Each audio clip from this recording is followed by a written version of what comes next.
बिस्मिल्लाहिर्रहमानिर्रहीम। अस्सलामुअलैकुम नाजरीन, आज की वीडियो में बात करेंगे कि एक बार फिर सऊदी इत्तेहाद पर यमन के हौसियों की जानिब से तबाहकुन हमला हुआ है। इसके साथ ही अमेरिका की जानिब से सऊदी शहजादे मोहम्मद बिन सलमान की कमर में छुरा घोंपते हुए एक नया ऐलान कर दिया गया। यमन के हौसियों अंसारुल्लाह को बागी कहकर बुलाना बंद किया जाए, क्योंकि वो बागी नहीं, यमन जंग के एक फरीक है। नाजरीन, हम पहले दिन से आपको कहते आ रहे हैं कि अमेरिका यमन के तेल के वसाइल पर कब्जा करने के लिए यमन जंग में सऊदी अरब का साथ दे रहा है। बताते चले आपको नाजरीन, डोनाल्ड ट्रंप ने अपने असले और गोला बारूद के मुंह सऊदी अरब के लिए खोल रखे थे। सऊदी अरब ने 2015 में सऊदी इत्तेहादी मुमालिक के साथ मिलकर यमन की ईंट से ईंट बजा दी और इतने बड़े पैमाने पर तबाही की कि लाखों जख्मी और लाखों मौत के घाट उतर गए लोग। लेकिन नाजरीन, इसके बावजूद सऊदी इत्तेहादी फौजें यमन पर कोई भी काबिल जिक्र कारनामा सरंजाम नहीं दे पाई, बल्कि हर गुजरते दिन के साथ यमन की सरकारी फोर्सेस की तरफ से सऊदी अरब को मुंह तोड़ जवाब दिया जा रहा है। गुज़श्ता कुछ अरसे की हिस्ट्री अगर देखी जाए तो जान सकते हैं आप लोग कि यमन के हौसियों की जानिब से सऊदी अरब के अंदर तक हमले किए गए, बल्कि जज़ान के इलाके को कब्जे में ले लिया गया। और इसके अलावा हर रोज ड्रोन हमले और बैलिस्टिक मिसाइल हमलों ने सऊदी हुक्मरानों की नींदें हराम कर रखी हैं। नाजरीन, अब यमन में अमेरिका ने नया खेल खेलना शुरू कर दिया है। ये यमन के लिए अमेरिका ने खसूसी LG टीम लैंडर किंग ने ऐलान किया है कि वाशिंगटन यमन के हौसियों को यमन में कानूनी फरीक की हैसियत के तौर पर बाज़ाब्ता तस्लीम करता है। इसी एतराज ने यमन की मुजाहिद तंजीमों के बारे में कई नजरियात को गलत साबित कर दिया और हौसियों को बागी कहने वाला अमेरिका नवाज मीडिया भी अब अपने इकदामात पर नजरसानी करे। बिलखसूस वो मुसलमान मुमालिक जो हौसी मुजाहिदीन को बागी बागी कहते नहीं तकते थे। यमन के सियासी आला कौंसिल के सरबराह मोहम्मद अल हौसी ने यमन के लिए अमेरिका के खसूसी LG के तोसत से तहरीक इंसारुल्लाह को कानूनी हैसियत तस्लीम करने के बयान पर रद्द-ए-अमल जाहिर करते हुए कहा कि यमन की कानूनी हैसियत का सरचश्मा इसकी इस्तकामत और इसका इक़्तिदार है और इंसारुल्लाह की कानूनी हैसियत यमन की मौजूदा तब्दीलियों से मुतल्लिक नहीं। इंसारुल्लाह एक ऐसी तहरीक है जिसने अपनी कानूनी हैसियत से यमनी अवाम से इज्जत हासिल की है। और नाजरीन, सऊदी इत्तेहाद की जानिब से टीम लैंडर किंग के इस ऐलान के बाद बड़े पैमाने पर यमन की फौज और इंसारुल्लाह पर हमले किए गए, लेकिन तमाम बेसूद रहे। जो अब ताज़ा तरीन खबर सामने आ रही है वो ये है कि यमन की मुसल्लह अफवाज ने सूबा माराब में तकरीबन 80% कंट्रोल हासिल कर लिया है और आज यमन के हौसियों की जानिब से सूबा माराब में सऊदी इत्तेहाद के फौजी ठिकानों पर बैलिस्टिक मिसाइलों से हमले किए गए हैं। नाजरीन, यमन की फौज ने सूबा माराब में सऊदी इत्तेहाद के 2 फौजी ठिकानों को तबाह किया और बैलिस्टिक हमले हुए। इस हमले में कई सऊदी अहलकार हलाक हुए। नाजरीन, यमनी फौज की पेशकदमी और सऊदी इत्तेहाद की शिकस्त के पेश नजर सऊदी इत्तेहाद मारब पर वहशियाना हमले कर रहा है, जिसका जवाब यमन की फौज और अवामी रज़ाकार फोर्सेस दे रही हैं। नाजरीन, सऊदी अरब, अमेरिका, मुत्तहिदा अरब अमारात और चंद एक की मदद से मार्च 2015 से यमन की जानिब से फौजी जारहियत कर रहा है और इस मुल्क का बरी, बहरी और फजाई मुहासरा किया जा रहा है। सऊदी अरब और मुत्तहिदा अरब अमारात के जंगी हमलों की वजह से अब तक 16,000 से ज्यादा यमनी शहीद और 10,000 जख्मी और लाखों बेघर और दरबदर हो चुके हैं। लेकिन अब अमेरिका को इंसारुल्लाह की हकीकत को तस्लीम करना पड़ा है। इंसारुल्लाह ने 2004 से 2010 के दरमियान 6 मरतबा यमन के साबिक डिक्टेटर अली अब्दुल्ला सालेह के खिलाफ जंग लड़ी और ये जंग इस वक्त तक तमाम हुई जब अब्दुल्ला सालेह की हुकूमत के खिलाफ अवामी तहरीक का आगाज हो गया। 6 साल में 6 बार जंग से ये साबित हो गया है कि इंसारुल्लाह को अवामी हमायत शुरू से ही हासिल रही, जिससे फौज के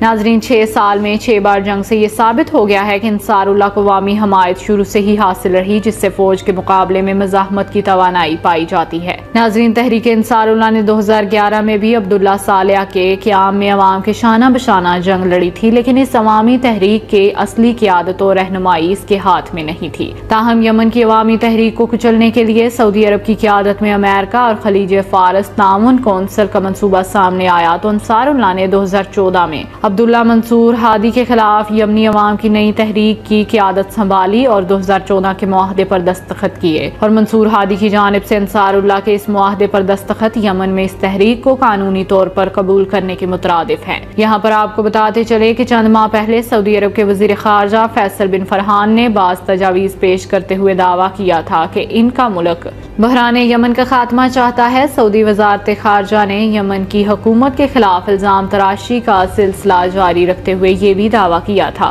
कि रियाज की पेश करता तजावीज़ में अक़वाम मुत्तहिदा की निगरानी में जंगबंदी का क़याम भी शामिल है, लेकिन यमन के हौसियों की जानिब से 2 टोक और वाज़िया मौक़िफ़ अख्तियार करते हुए कहा गया गया कि जब तक सऊदी इत्तेहाद की जानिब से मुकम्मल तौर पर बमबारी बंद नहीं की जाती तब तक अंसारुल्लाह की जानिब से पेशकदमी जारी रहेगी। यहाँ आपको बताते चलें कि अंसारुल्लाह की जानिब से जो तजावीज़ जंगबंदी के लिए दी गई, इसमें कहा गया कि सऊदी इत्तेहाद ने पिछले 7 साल में यमन के तमाम इंफ्रास्ट्रक्चर को तबाह कर दिया है और जंगबंदी इसी सूरत शराइत में होगी कि सऊदी अरब न सिर्फ यमन का इंफ्रास्ट्रक्चर तामीर करने के हवाले से माली मुआवनत करे बल्कि अगले 7 सालों तक अदारों को स्टेबल करने के लिए तमाम स्टाफ की तनख्वाहें भी अदा करे। और अब यमन के हौसियों ने बहुत वाज़ेह और दो टोक अल्फाज में कह दिया है कि जंगबंदी होगी लेकिन हमारी शराइत पर। नाजरीन, इस वक्त यमन के हौसियों की जानिब से सऊदी अरब के अंदर बड़े पैमाने पर हमले और तेल की तनसीबात पर मिसाइल हमले करके साबित कर दिया गया है कि इनकी कैपेबिलिटी सऊदी अरब की तवक्कुआत से कहीं ज्यादा है।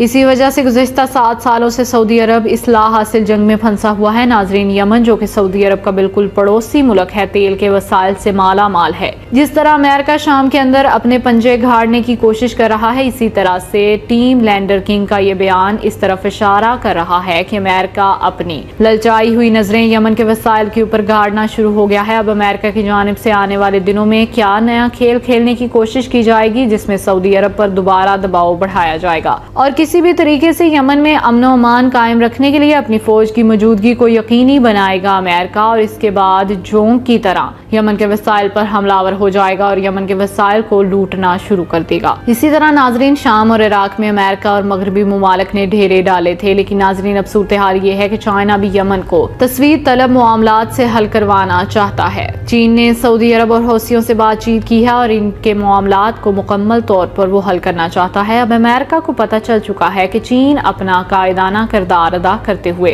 सुपर पावर वाली जिम्मेदारियां निभाना शुरू हो गया है, तो इसको ये खतरा भी लाहक हो गया है कि इन मुमालिक के अंदर असर रसूख को बढ़ाने के लिए चीन ने अगर इन मामलात को सेटल आउट करवा दिया तो अमेरिका के हाथ कुछ नहीं आएगा। इसी वजह से इसने मशरक़े वुस्ता से निकलने का ऐलान भी किया और अपने मिसाइल बेड़ों को इराक से निकालने का ऐलान भी साथ ही था। इसके साथ साथ सऊदी अरब से अपने मिसाइल बेड़ों के हटाने के हवाले से भी ऐलान किया गया। नाजरीन, आने वाले दिनों में सऊदी इत्तेहादी फौज पर ताबड़तोड़ मिसाइल हमले होंगे और अमेरिका इस तमाम तमाशे को बड़े आराम से मशरक़े वुस्ता में बैठकर देखेगा और इसके बाद यकदम एंट्री डालकर यमन के अंदर अमन के नाम पर अपनी फौजें उतारेगा और फिर यमन के वसाइल पर कब्जा कर लेगा और इसके साथ ही यमन के हौसियों को इसराइल के खिलाफ रोकने की कोशिश की जाएगी। नाजरीन, हम आपको मुसलसल बताते चले आ रहे हैं कि अमेरिका की जानिब से ईरानी प्रॉक्सीज को कमजोर करने का सिलसिला चला आ रहा है। हालिया दिनों में शाम में ईरानी हमायत याफ्ता मलेशिया पर हमले, इराक में हमले और अब यमन में अपनी एंट्री डालने के लिए अमेरिका की जानिब से जो गेम खेलने का आगाज कर दिया गया है, ये इस बात की अलामत है कि अमेरिका इसराइल के लिए पैदा होने वाले